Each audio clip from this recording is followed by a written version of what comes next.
El partit ho desenvoluparan i ens explicaran el projecte que tenim els comunistes a Catalunya i la proposta que fem no només a la qüestió nacional, sinó també a les eleccions del 27 de setembre, en les quals nosaltres tenim una posició, però nosaltres, com a comunistes, diem que no pot haver-hi sobirania, com ens diuen avui, sobirania nacional, com clamaven a les manifestacions de la tarda, si no hi ha sobirania popular, és a dir, si no hi ha sobirania de la classe obrera.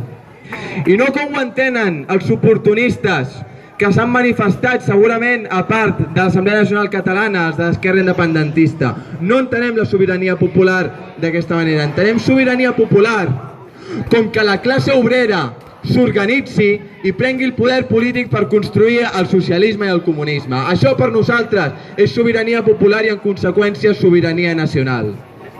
No hi ha cap país capitalista en el qual la sobirania del poble estigui garantida. Ho hem vist a Grècia. A Grècia no és la Unió Europea que des de fora hagi arribat i hagi decidit saquejar el país. És la pròpia burgesia que controla el poder polític en el país, la que ha decidit vendre el seu poble a Grècia, com ho faria a Espanya i com ho faria a Catalunya.